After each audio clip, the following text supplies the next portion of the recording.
Assalamualaikum warahmatullahi wabarakatuh. Alhamdulillah wassalatu wassalamu ala Rasulillah wa ala alihi wa sahbihi wa mawalah wa la hawla wa la quwata illa billahi wa ba'du. Alhamdulillah, di pagi hari ini kembali kita bisa melaksanakan kewajiban Allah, salat subuh berjamaah. Dan pagi hari ini kita akan membahas salah satu asbab nuzul dari surah Al-Jum'ah, ayat terakhir atau ayat ke-11. A'udzubillahi minasyaitonir rajim. Bismillahirrahmanirrahim. Wa idza ra'au tijaratan aw lahwan faddu ilaiha wa tarakuka qa'imah qul ma 'indallahi khairun minal lahwi wa minat tijarah wallahu khairur razikin. Dan apabila mereka melihat perdagangan ataupun permainan, mereka segera menuju kepadanya. Dan mereka meninggalkan engkau, wahai Muhammad, sedang berdiri berkhutbah. Katakanlah ya Muhammad kepada mereka, apa yang ada di sisi Allah lebih baik daripada permainan dan perdagangan itu, dan Allah pemberi rizki yang sangat terbaik. Surah Al-Jum'ah ayat ke-11 ini, asbab nuzulnya adalah sebutkan oleh Bukhari dan Muslim dari hadis Jabir bin Abdullah radhiyallahu anhu. Jadi saat Nabi SAW tengah melaksanakan Jumat bersama para sahabatnya di Madinah, tiba-tiba kemudian datang kafilah dagang dari Syam, membawa gandum dan makanan pokok sehari-hari serta kebutuhan mereka sehari-hari. Lah kafilah dagang ini berhenti persis di depan pelaksanaan salat Jumat yang dilakukan Nabi SAW dan para sahabatnya. Jadi ketika kemudian datang kafilah dagang, separuh lebih jamaah yang sedang salat Jumat itu mereka keluar dari masjid. Padahal Nabi SAW sedang berkhutbah. Rasul sedang berkhutbah, khutbah Jumat. Tiba-tiba separuh lebih jamaah para sahabat keluar karena melihat ada kafilah dagang, sehingga yang tersisa yang ikut sholat Jumat bersama Nabi tinggal 12 rajulan, hanya 12 orang saja. Yang tersisa sholat Jumat 12 orang, lebihnya mereka keluar dan mengejar kafilah dagang dari Syam itu. Dari sini turun ayat wa idza ra'au tijaratan aw lahwan faddu ilaiha wa tarakuka qa'ima qul ma indallahi khairun minal lahwi wa minat tijarah wallahu khairur razikin. Dan apabila mereka melihat perdagangan atau permainan, mereka segera menuju kepadanya. Dan mereka tinggalkan engkau, Muhammad, sementara engkau sedang berkhutbah. Katakan, apa yang ada di sisi Allah lebih baik daripada permainan dan perdagangan itu, dan Allah pemberi rizki yang terbaik. Ma'asyiral muslimin yang dimuliakan Allah Subhanahu wa taala, dari sini ada polemik di antara para ulama ketika mereka mengatakan bagaimana mungkin para sahabat yang sedang mendengarkan khutbah Rasul kok berani-beraninya mereka keluar dari khutbah kemudian menuju perniagaan, sampai kemudian diturunkan ayat teguran kepada mereka dan mengatakan wa idza ra'au tijaratan aw lahwan faddu ilaiha wa tarakuka qa'imah.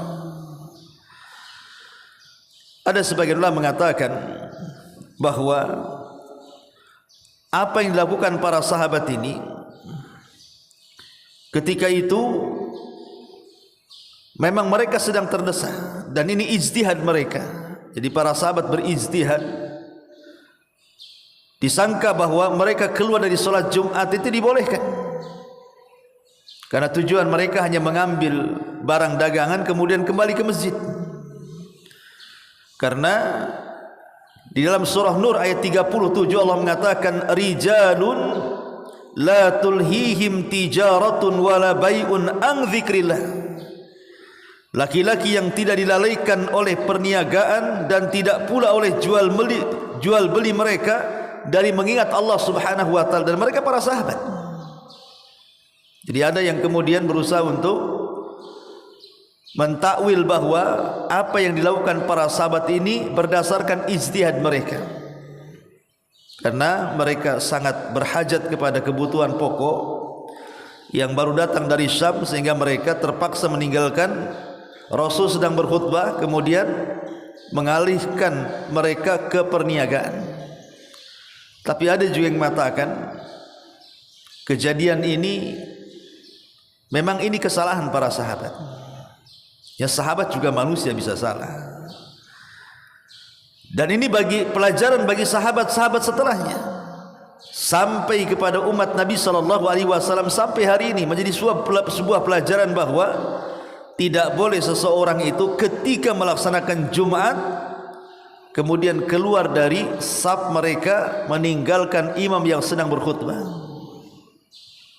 Jadi pelajaran dilarang, tidak boleh, karena Allah mengatakan infaddu ilaiha wa tarakuka qa'imah qul ma indallahi khairun minallahu wa minat tijarah wallahu khairur razikin. Ma'asyiral muslimin yang dimuliakan Allah Subhanahu wa taala, sedikit bicara tentang tijarah. Tijarah itu artinya perniagaan. Berarti kalau cerita perniagaan berarti cerita pasar. Kita tahu bahwa kalau kita melihat sejarah Nabi SAW, Nabi SAW adalah seorang pedagang handal. Walaupun kalau kita merangkum seluruh sejarah Nabi, pemasukan Nabi SAW ya kalau kita lihat bukan hanya dari perdagangan saja. Rasul pernah menjadi penggembala kambing, artinya jual beli jasa. Dan Nabi SAW juga pernah berniaga yang kita ma'ruf jual beli, baik dengan seseorang yang bernama Sa'ib ataupun dengan Khadijah yang kelak akan menjadi istrinya, ataupun yang ketiga Nabi SAW mendapatkan penghasilan itu dari peperangan yang disebut dengan ghanimah ataupun fai, dan itu seperlimanya, seperlima daripada ghanimah itu diserahkan kepada Allah dan Rasulnya. Dan banyak lagi, artinya Nabi SAW juga punya pemasukan. Tetapi yang dikenal dalam sejarah Nabi, Nabi itu seorang pedagang, seorang pedagang handal. Dan Nabi SAW diberikan kecerdasan, mampu membuat terobosan-terobosan dalam perniagaan. Contoh umpamanya, ketika Nabi SAW mulai berjual beli bukan hanya di sekitar Mekah tetapi sampai ke Syam. Ini kebiasaan penduduk Quraisy ini. Mereka safar dari Mekah ke Madinah, ke Syam atau ke Yaman itu, mereka hanya bawa uang saja. Kemudian mereka belanja di Yaman atau di Syam. Kemudian produk-produk Syam dan Yaman itu mereka jual di Mekah. Kemudian disitulah mereka menghasilkan keuntungan. Tapi Nabi SAW tidak. Dia membuat terobosan. Jadi modal-modal dari pengusaha-pengusaha yang ada di Mekah itu oleh Nabi SAW dibelanjakan dengan produk-produk Mekah, kemudian dibawa ke Syam. Lah produk-produk Mekah ini kemudian dikenalkan oleh Rasul kepada penduduk Syam, dijual, kemudian menghasilkan keuntungan. Kalau sudah dijual dan menghasilkan keuntungan oleh Rasul, dijual kemudian dibelikan produk-produk Syam, kemudian baru dibawa ke Mekah, kemudian dijual lagi di Mekah. Jadi Nabi SAW mendapatkan dua keuntungan. Pertama menjual produk Mekah, yang kedua menjual produk Syam. Artinya ini kecerdasan Nabi SAW di dalam membuat terobosan-terobosan di dalam meningkatkan ekonomi. Ataupun dalam periode Madinah umpamanya. Periode Madinah itu kita tahu bahwa pasar yang ada di Madinah itu kan dikuasai orang-orang Yahudi. Hampir semua perekonomian Madinah itu dikuasai orang-orang Yahudi. Apa yang dilakukan Nabi? Nabi SAW karena sudah menyiapkan kader-kader terbaiknya dari orang-orang muhajirin yang memang ahli-ahli dagang seperti Abu Bakar, Uthman, Umar, Tolha dan Abdurrahman bin Auf dan banyak sekali gitu ya, kader-kader Rasulullah SAW yang pakar-pakar dagang. Kemudian Rasul juga sudah menyiapkan komunitasnya. Makanya Nabi SAW berani membuka pasar.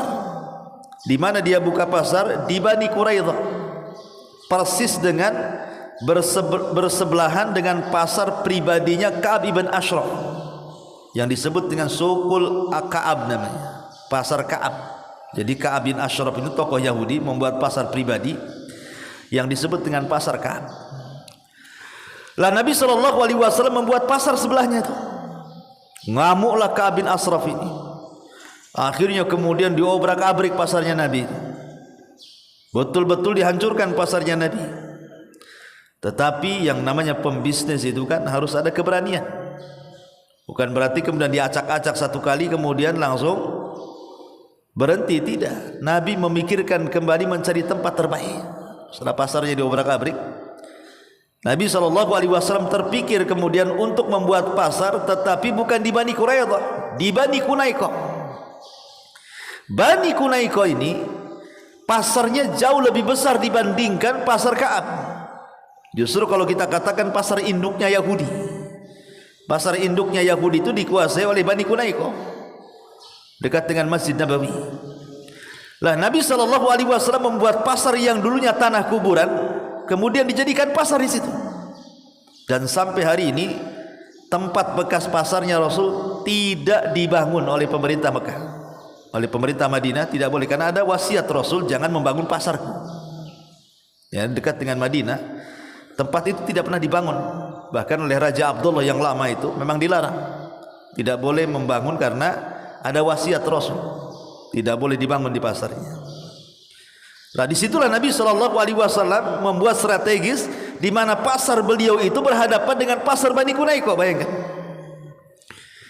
Dan Nabi SAW membuat aturan. Di antara aturannya adalah bahwa tanah yang diletakkan untuk pasar adalah dalam bentuk wakaf. Rasul mewakafkan tanah itu. Kemudian yang kedua, pasar yang dibentuk oleh Nabi SAW itu tidak dipungut pajak. Maka siapa yang cepat dialah yang dapat. Jadi kalau umpamanya kita cari setan, cari tempat untuk jualan, kita duluan, maka yang belakangan tidak berhak mengusir yang duluan. Oh sekarang kan tidak, masing-masing punya setan kan itu ya. Umpamanya antum ke pasar kaget nih, udah punya tempat di sini, mau lambat, mau cepat, tetap aja milih antum di situ. Kalau ada orang baru, bertengkarlah kita ya. Tapi aturan Rasul tidak. Ini pasar kaum muslimin, siapapun boleh berjualan di sini. Kemudian siapa yang duluan maka dia dapat tempat. Tidak ada pungutan pajak, kemudian tidak boleh menyulitkan dan tidak boleh saling menghajar. Tidak boleh saling menghajar, artinya tidak boleh saling menjauhi, memusuhi, berebut pelanggan dan begitu seterusnya. Termasuk di dalamnya Nabi SAW mengajarkan tentang kemudahan dalam jual beli. Subhanallah.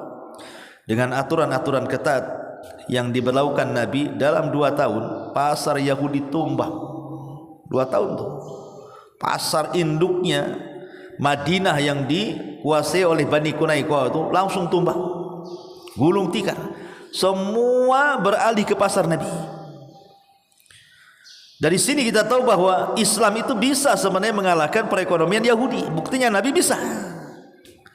Mungkin sekarang memang Yahudi mencengkram ekonomi dunia, tapi buktinya dalam sejarah bisa kok Islam ini mencengkram ekonomi orang-orang Yahudi. Buktinya pasarnya Yahudi tumbang di zaman Nabi. Dengan strategis tentunya ya, dengan kecerdasan ekonomi Islam gitu ya. Makanya jangankan cerita itu, sekelas Utsman bin Affan radhiyallahu an, ketika kaum muslimin harus membayar pembelian air bersih dari Bi'rul Maunah, ya, Bi'rul Rumah namanya, ada sumber namanya sumur rumah. Itu sumber airnya orang Yahudi. Jadi kaum muslimin itu yang tinggal di kota Madinah semua membeli air dari sumur rumahnya Yahudi. Semakin hari dinaikkan harganya, semakin hari semakin melambung, sehingga banyak kemudian keluhan para sahabat tidak sanggup membeli air bersih. Apa kata Rasul?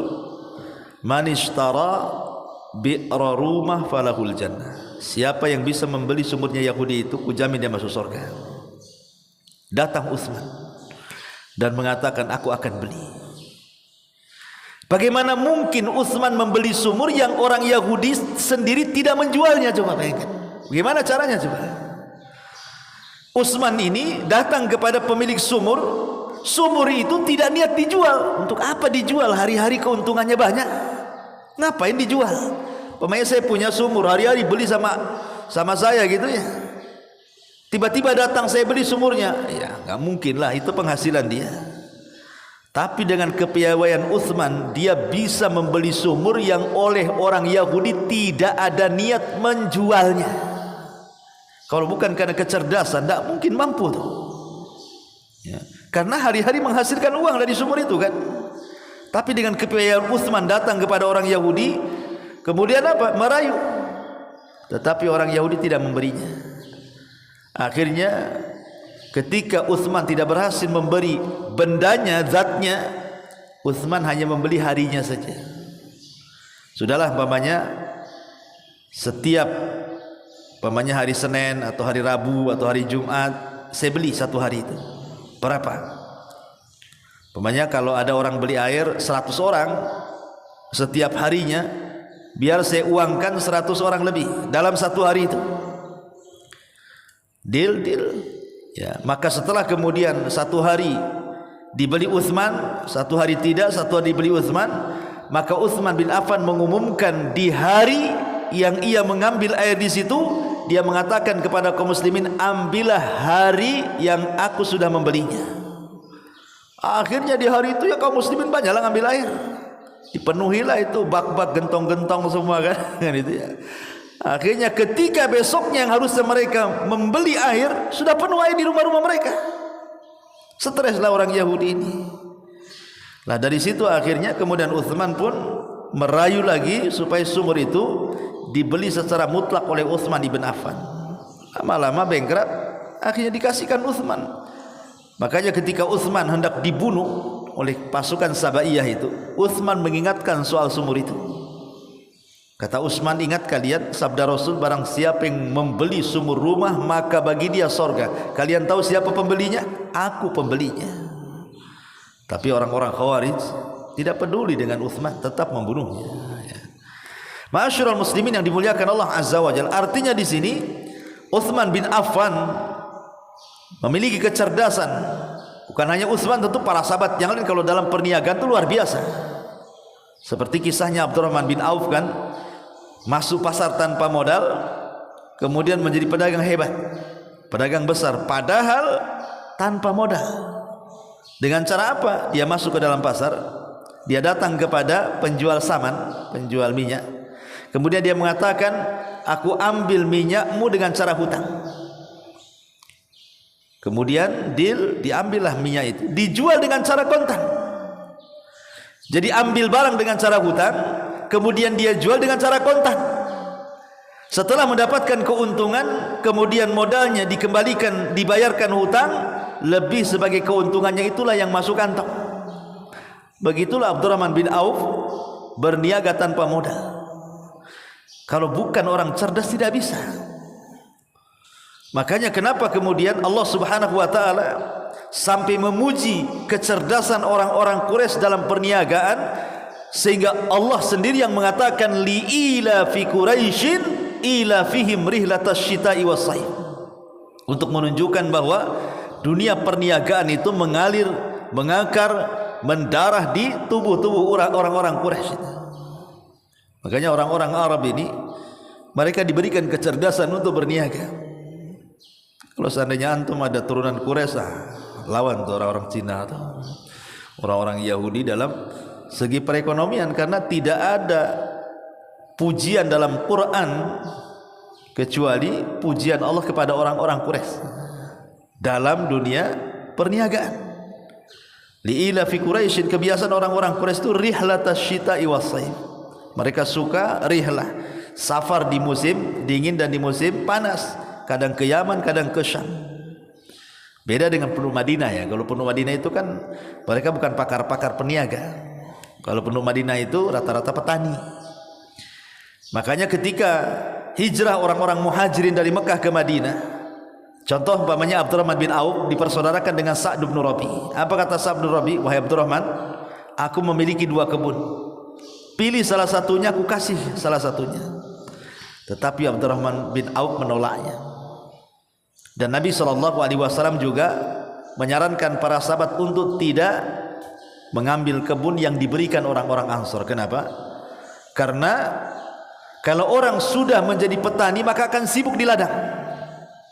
Kalau orang sudah jadi petani itu sibuk di ladang.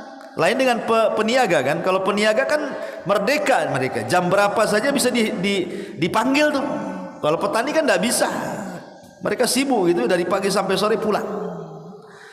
Makanya Nabi SAW melarang untuk tidak mengambil tanah pemberian orang-orang Ansor. Kenapa? Rupanya Rasul sudah mempersiapkan generasi para pedagang hebat. Jadi orang-orang muhajirin itu mau diletakkan di ring pertama gitu bahasanya ya. Supaya kapan-kapan Rasul berhajat, maka mereka sudah siap dengan pendanaan yang mereka miliki. Itulah maksud Nabi SAW. Kenapa Rasul tidak memperbolehkan orang-orang muhajirin itu terlibat dalam dunia pertanian? Pertama karena mereka bukan pakarnya. Gak mungkin pedagang kemudian masuk ke pertanian kalau bukan pakarnya, kan masalah gitu ya. Karena Rasul yang mengatakan idza wusidal amru ila ghairi ahli fantadri sa'ah. Kalau orang itu bukan pakarnya jangan coba-coba, pasti hancur masalahnya ya. Maka Rasul ingin mendudukan kalau pakar dagang, kalau pakar tani. Nah, begitulah orang cerdas, mendudukan sesuatu pada tempatnya. Makanya Rasul tidak hendak kemudian menjadikan orang-orang muhajirin terlibat dalam dunia pertanian. Rupanya karena Rasul ada pemikiran depan bahwa dia harus menguasai ekonomi Madinah kan. Makanya kenapa disiapkan kadernya, disiapkan komunitasnya, baru kemudian membuat pasar dan berhasil menumbangkan pasar Yahudi. Itu dengan strategis atau dengan cara politik. Di mana ketika orang-orang Yahudi berkhianat diusir oleh Nabi dari Madinah. Itu kan politik namanya ya. Kalau tadi kan strategi. Jadi mengalahkan pasar musuh itu dengan 2 cara saja, ima dengan politik ataupun dengan strategi. Itu yang dilakukan Nabi. Adapun dengan strategi memang dengan kepiawaian para sahabat ketika berniaga, mampu mengalahkan pasar Yahudi. Adapun dengan politik, dengan kekuasaan. Karena orang Yahudi sudah berkhianat, diusir. Kalau sudah diusir ya selesai lah kan gitu ya. Madinah milik kaum muslimin, tidak ada lagi saingan di kota Madinah. Nah, seperti itulah kalau seandainya kita punya strategis kuat, kemudian punya politik yang baik, saya kira mungkin ekonomi dimanapun bisa dikuasai kaum muslimin. Tapi kalau kita tidak punya strategi, tidak punya komunitas, kemudian kita lemah pengkaderan, kemudian juga politiknya dipegang kafir, ya selesailah kan. Mana bisa ekonomi kita bangkit. Makanya konsep sederhana saja kalau kita bicara dunia perniagaan itu. Kenapa Islam itu menggandengkan antara jual beli dengan sedekah? Kan selalu tuh Islam itu menggandengkan jual beli dengan sedekah. Karena ada perkara-perkara yang tidak bisa dihitung dengan jual beli, hanya bisa dihitung dengan sedekah. Jadi dalam jual beli itu kalau hitung-hitungan dagang kadang-kadang tidak jadi. Rugi nih kalau saya jual sekian, nggak dapat untung saya. Ketika Anda tidak bisa menghitung dengan jual beli, hitung dengan cara sedekah. Ya sudahlah, sedekah saja. Kan gitu ya. Nanti Allah ganti itu. Ya. Kalau matematika nggak masuk, jangan diteruskan. Cari sedekah. Nggak apa-apa, daripada umpamanya saya nggak kejual, ini modal sudah habis, barang tidak terjual, ya sudahlah, kita jual lebih murah. Walaupun mungkin modal dengan barang itu tidak sama. Dia beli 100.000 dijual 50.000 umpamanya kan rugi separuh kan itu. Tapi kalau tidak terjual kan tetap rugi dia, karena barang akan numpuk dia. Ya sudah, kita walaupun jual rugi-rugi tapi diniatkan sedekah. Niat sedekah itulah sebenarnya keuntungan orang berniaga. Karena Rasul yang mengatakan mana qasamin mali sedekah, tidak akan berkurang harta yang disedekahkan. Makanya kenapa Nabi SAW dengan tegas mengatakan rahimallahu rajulan samhan idza ba'a wa samhan idza ishtara. Semoga Allah merahmati seseorang yang mudah saat menjadi penjual dan mudah saat menjadi pembeli. Contoh umpamanya, Anda sebagai penjual, anggaplah jual buah-buahan. Kalau umpamanya ada yang beli kepada kita 1 kilo buah salak, buah duku atau buah jeruk, ini timbangan sudah pas 1 kilo nih. Kemudian kita tambah lagi sedikit sebagai penjual 1 kilo lebih, di mana pembeli tidak tahu kalau dilebihkan dari 1 kilo, entah setengah on atau 1 on, ya kan? Maka ketika dilebihkan itulah dalam bentuk apa? Shadaqatu sir namanya. Itulah sedekah sir namanya. Sedekah yang tidak tahu kecuali Anda dengan Allah saja. Kan pembeli tidak tahu kan kalau antum lebihkan tuh.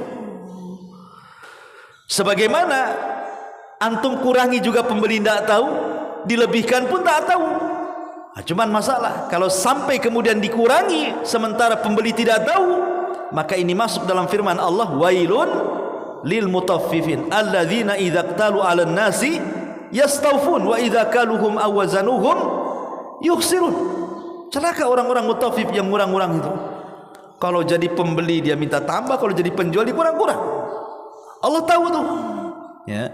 Tapi kalau antum lebihkan di situ, berarti antum sedang bersedekah tuh. Namanya shadaqatus sir. Dan shadaqatus sir itu tudfi'u ghadabar, bisa memadamkan kemurkaan Allah Azza wa Jalla.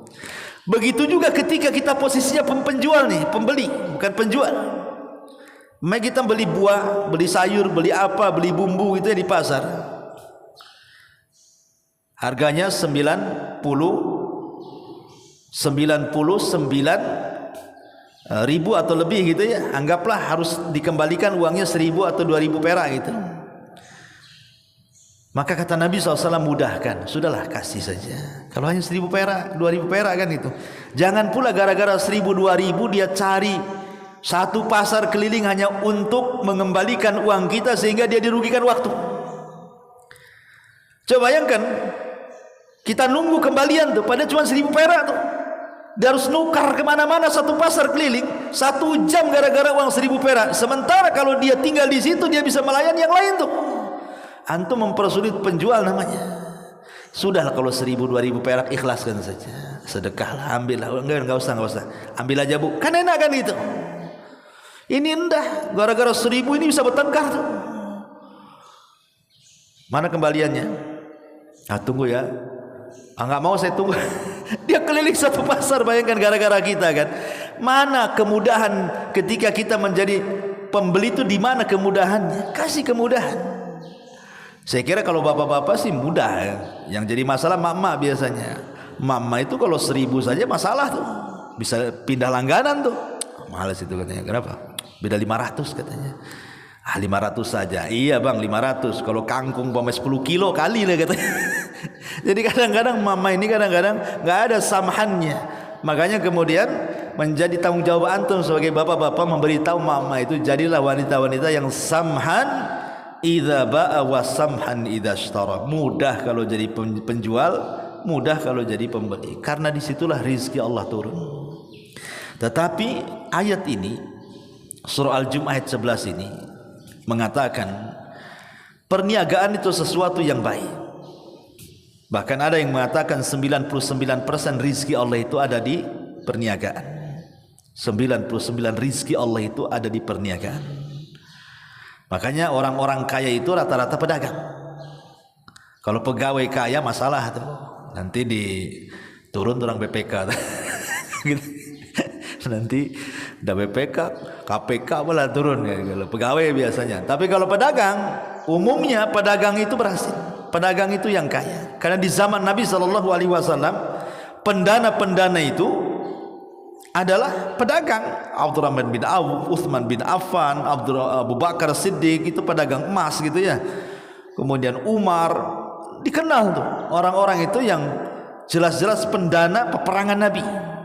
Sampai ketika dalam perang Tabuk itu Rasul berceramah tentang masalah infak, datang Abu Bakar dengan seluruh hartanya, Utsman dengan banyak hartanya, Umar dengan separuh hartanya, Abdurrahman bin Auf dengan banyak hartanya. Ya, karena mereka para pedagang. Karena 99 rizki Allah itu ada di perdagangan ya. Walaupun demikian Allah Subhanahu wa ta'ala mengingatkan kita bahwa jangan sampai dilalaikan dari zikir kepada Allah Azza wa Jalla.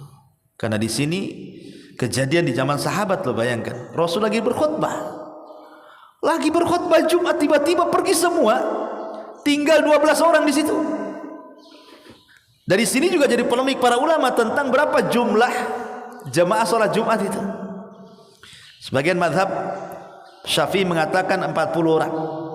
Dalam madhab Syafi'i itu sholat Jumat harus 40 orang. Kalau kurang dari 40 orang mereka sholat lagi, sholat duhur, dianggap gak sah ya. Ada yang mengatakan bahwa paling sedikit jumlah sholat Jumat itu 12 orang. Karena ketika Rasul berkhutbah separuh lebih kabur, yang tersisa 12 orang, sehingga paling sedikit sholat Jumat itu dihadiri 12 orang. Dengan riwayat Bukhari ini dari Jabir bin Abdullah. Ada yang mengatakan tidak, sholat Jumat itu sama dengan sholat jamaah. Kalau sholat jamaah cukup 2 orang dianggap sah, maka sholat Jumat pun dianggap sah ya. Tapi ini sekali lagi masalah khilaf fikih, nggak perlu kita saling kereng-kerengan di sini kan. Ya, yang 40 ya silahkan, yang 12 silahkan, yang 2 orang ya silahkan, semua ada pendapatnya gitu ya. Gak bisa kita saling menyalahkan dalam dalam masalah-masalah fikih itu al-amru fihi wasi, kata para ulama. Perkaranya luas. Karena ini masalah khilaf madhab.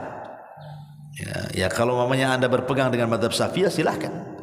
Atau dengan madhab Hanafi Maliki yang memegang 12 orang ya tafadhal gitu ya. Atau dengan mazhab Hambali yang menyamakan sholat Jumat dengan jamaah itu cukup 2 orang dianggap saya, tafadhal silahkan. Yang jelas mana yang menurut Anda lebih kuat dari 3 pendapat ini, ambillah.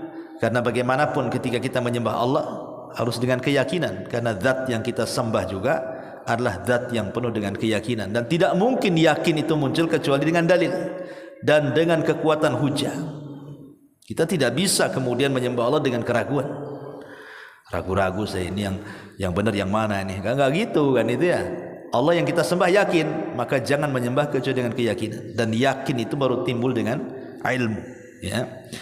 Nah di sini dalam ayat ini surah Jumat ini, walaupun perniagaan ini sangat mulia karena bisa membantu Islam, tapi jangan sampai kemudian melalaikan dari zikir kepada Allah Subhanahu wa taala. Karena umumnya yang melalaikan manusia dari zikir kepada Allah itu adalah perniagaan. Makanya ketika Rasul bicara soal ancaman orang-orang yang meninggalkan salat, apa kata Rasul? Siapa yang tidak menjaga salat, maka mereka akan dikumpulkan bersama Qarun, Fir'aun, Haman, dan Ubay ibn Khalaf. Kata Rasul, siapa yang tidak bisa menjaga solat 5 waktu, mereka akan dikumpulkan satu dengan Qarun, satu neraka dengan Qarun. Yang kedua dengan Fir'aun, satu neraka dengan Fir'aun. Yang ketiga dengan Haman, satu neraka dengan Haman. Yang terakhir dengan Ubay ibn Khalaf. Lah Nabi SAW menyebut kalimat Ubay ibn Khalaf. Siapa Ubay ibn Khalaf ini? Peniaga Quraisy. Ubay ibn Khalaf ini adalah peniaga handalnya orang-orang Quraisy, orang-orang kafir. Seolah-olah yang menjadikan penyebab orang lalai dari solat itu, pertama harta, disyaratkan dengan Qarun. Yang kedua kekuasaan, disyaratkan dengan Fir'aun. Yang ketiga penjilat penguasa, disyaratkan dengan Haman. Dan yang keempat perniagaan, disyaratkan kepada Ubay ibn Khalaf. Itulah yang melalaikan orang dari solat ya. Kalau tidak harta, jabatan. Kalau tidak jabatan, orang yang dekat dengan jabatan, atau perniagaan. Ubay ibn Khalaf disyaratkan satu neraka dengan Ubay ibn Khalaf. Kalau sampai orang kemudian dilalaikan salatnya gara-gara sibuk berniaga, Anda akan seneraka dengan Ubay ibn Khalaf. Seolah-olah Rasul ingin katakan seperti itu. Ya, karena yang mudah melalaikan dari zikir kepada Allah itu ya orang jual beli. Ketika Abdullah ibn Umar radhiyallahu an di kota Madinah, di pasar Nabi SAW, ketika mendengar suara azan, maka para sahabat langsung berhenti, menutup tokonya, kemudian langsung pergi ke masjid. Dari sini Allah Subhanahu wa taala turunkan rijalun la tulhihim tijaratun aulahun ang zikrillahi. Ada orang-orang itu yang tidak terlalaikan dari zikir kepada Allah dan permainan. Kata Abdullah ibn Umar, merekalah para sahabat. Merekalah para sahabat Nabi SAW. Jadi kebiasaan para sahabat kalau sudah mendengar azan tutup toko. Ya. Dan ini masih berlaku kalau di Madinah ya sampai hari ini. Saya lihat kalau antum umroh di Madinah kan begitu tuh. Kalau sekitar Masjid Nabawi itu biasanya kalau azan kan pergi semua tuh. Ya nggak ada yang hilang. Ya kalau di sini antum tinggal toko ya habis lah. Jangan kan toko sandal pun hilang kan. Gitu ya. Ya artinya ya kalau kita ke masjid digembok betul-betul lah, digembok, habis itu tawakal kepada Allah. Baru pulang dari masjid dibuka lagi. Ya. Dan solat itu bukan menghalangi rizki sebenarnya. Justru solat itu pembuka rizki kalau orang paham. Disangkanya kalau sholat dulu itu kayaknya syarat rizkinya gimana nih, pelanggan sudah ramai, nanti kalau kita sholat nanti kabur. Itu tidak yakin bahwa rizki itu salah satu kuncinya adalah sholat. Justru kalau dia sholat itu tepat waktu, justru di situ rizki akan dilancarkan. Itulah yang kemudian tidak dipahami oleh para peniaga itu. Subhanakallahumma bihamdika asyhadu an la ilaha illa anta astaghfiruka wa atubu ilaik. Allahu taala alam. Assalamualaikum warahmatullahi wabarakatuh.